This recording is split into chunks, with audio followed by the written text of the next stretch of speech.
بسم اللہ الرحمن الرحیم نحمدہ ونصلی علی رسولہ الکریم اما بعد۔ حدیث کا عنوان ہے جمعہ کی اہمیت۔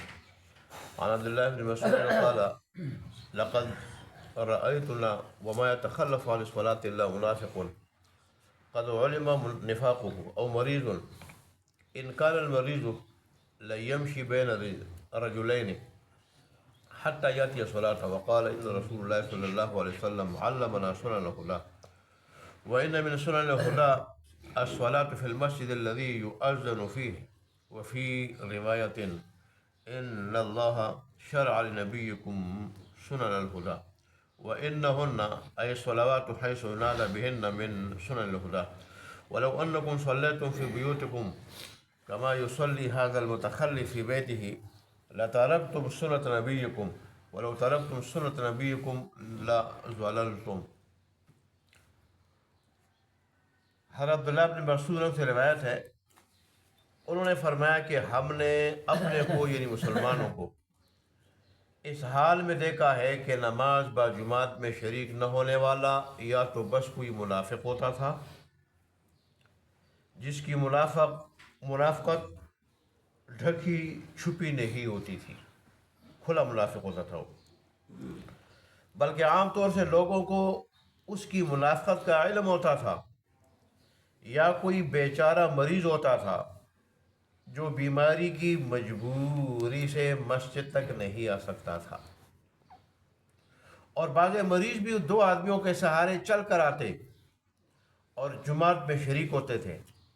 اس کے بعد عبداللہ بن مسعود نے فرمایا کہ رسول اللہ صلی اللہ علیہ وسلم نے ہم کو سنن خدا کی تعلیم دی ہے، یعنی دین و شریعت کی ایسی باتیں بتلائی ہیں جن سے ہماری ہدایت و سعادت وابستہ ہے، اور انہی سنن خدا میں سے ایسی مسجد میں جہاں اذان دی جاتی ہو جماعت سے نماز ادا کرنا بھی ہے۔ اور ایک دوسری روایت میں عبداللہ بن مسعود کا یہ ارشاد اس طرح نقل کیا گیا ہے کہ انہوں نے فرمایا کہ اے مسلمانوں، اللہ نے تمہارے نبی صلی اللہ علیہ وسلم کے لیے سنن خدا مقرر فرمائی ہیں، یعنی ایسے اعمال کا حکم دیا ہے جو اللہ تعالیٰ کے مقام قرب و رضا تک پہنچانے والے ہیں، اور یہ پانچوں نمازیں جمعہ سے مسجد میں ادا کرنا انہی سنن خدا میں سے ہیں۔ اور اگر تم اپنے گھروں ہی میں نماز پڑھنے لگو گے، جیسے کہ یہ ایک آدمی جمعہ سے الگ اپنے گھر میں نماز پڑھتا ہے، کسی خاص آدمی کی طرف اشارہ کیا ہوگا اس وقت، یہ اس زمانے کے خود کہہ رہے ہیں، جو میں نے بات کری وہی آگے یہ کہہ رہے ہیں، تو تم اپنے پیغمبر کا طریقہ چھوڑ دو گے، یعنی اس شخص کی طرح اگر گھر میں تم نماز پڑھنا شروع کر دو گے، جماعت کے ساتھ مسجد میں نہیں پڑھو گے، تو تم اپنے پیغمبر کا طریقہ چھوڑ دو گے، اور جب تم اپنے پیغمبر کا طریقہ چھوڑ دو گے تو یقین جانو کہ تم راہ ہدایت سے ہٹ جاؤ گے اور گمراہی کے غار میں جا گرو گے۔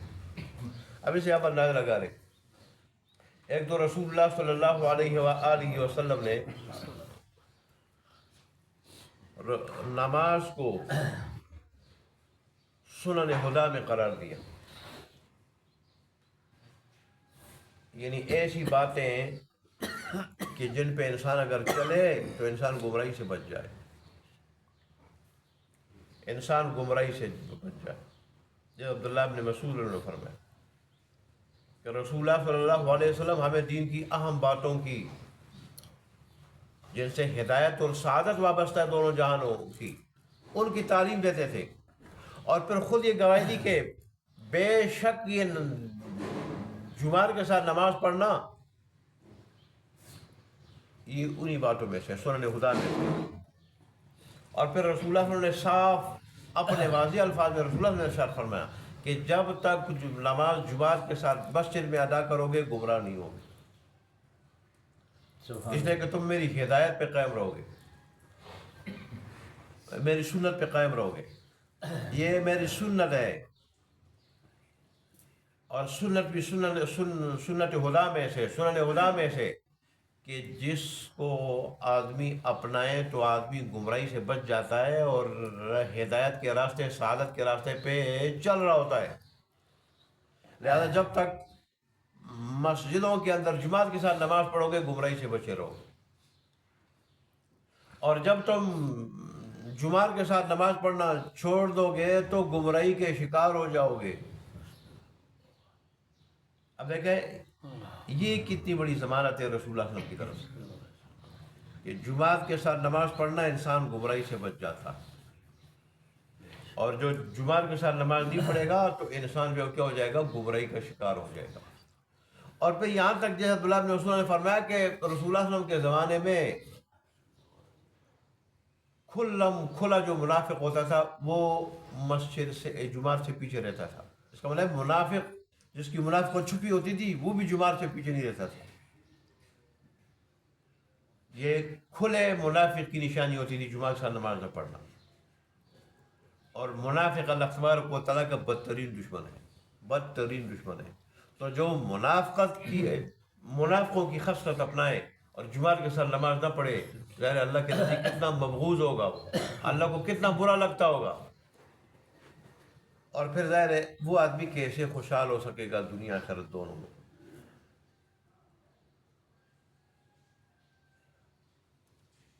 کہتے تھے یا وہ کھلا ہوا منافق اور یا جو سخت بیمار ہوتا تھا وہ جمعہ سے پیچھے رہتا تھا. لیکن کہتے ہیں ان سخت بیماروں میں سے تو بعض صاحب عزیمت ہوتے تھے, صاحب عزیمت ہوتے تھے. 2 آدمیوں کے کندھوں پہ ہاتھ رکھ کے سہارے سے چل کے مسجد میں جاتے تھے, جمعہ کے ساتھ نماز پڑھتے تھے لیکن جمعہ کی نماز نہیں چھوڑتے تھے. اب یعنی 2 آدمیوں پر ہاتھ رکھ کے سہارے سے جو چلے وہ معمولی مریض نہیں ہوتا, بڑا سخت مریض ہوتا ہے. اس حالت میں بھی وہ صاحب عزیمت لوگ نماز جمعہ کے ساتھ نہیں پڑھتے تھے. یہ اتنا ضروری ہے جمعہ کے ساتھ نماز پڑھنا, چلے اجر کے لحاظ سے, گمراہی سے بچنے کے لحاظ سے. اور جمعہ جو ہے نا دین اسلام کا شعار ہے, ایمان کا شعار ہے, پہچان ہے, نشانی ہے. اس سے پہچانا جاتا ہے کہ آدمی مسلمان ہے, صاحب ایمان. تو آج ظاہر ایمان کی نشانی اللہ کو اچھی لگتی ہے, نفاق کی اور کفر کی نشانی اللہ کو بہت بری لگتی ہے. تو جو مسلمان جمعہ کے ساتھ نماز نہیں پڑھتے وہ انہوں نے ایمان کے شعار اور نشانی کو چھوڑ کے نفاق کی نشانی کو جو اس کا لبادہ جو ہے نا اوڑھ لیا, وہ نشانی اپنائی ہے. تو یار ایسے لوگ پھر اللہ تبارک و تعالیٰ کے محبوب کیسے ہو سکتے ہیں, اللہ کو اچھے کیسے لگ سکتے ہیں, اللہ کے مبغوض ہوتے ہیں. اور جو اللہ کے مبغوض ہو, جن پہ اللہ کا غضب نازل ہوتا ہو, وہ دنیا آخرت دونوں میں خوش نہیں ہو سکتا. اس لیے بعض روایت میں آتا ہے کہ اگر پورے محلے میں ایک آدمی جمعہ کے ساتھ نماز نہیں پڑھتا, پورے محلے میں, تو اس ایک آدمی کا جمعہ کے ساتھ نماز نہ پڑھنا اس کی نحوست پورے محلے پہ چھا جاتی اور پورے محلے پہ نازل ہوتی ہے. جمعہ کے ساتھ نماز نہ پڑھنا اس کی اتنی بڑی نحوست ہے, لیکن آج وہ ہمیں معمولی چیز نظر آتی ہے. بس دل کیا تو آگے نماز پڑھنے کے لیے, دل نے نہ کیا تو نہ آئے. اللہ تبارک اللہ ہمارے حال پہ رحم فرمائے اور اللہ تبارک اللہ ہمیں عمل کرنے کی توفیق عطا فرمائے. وآخر دعوانا الحمدللہ.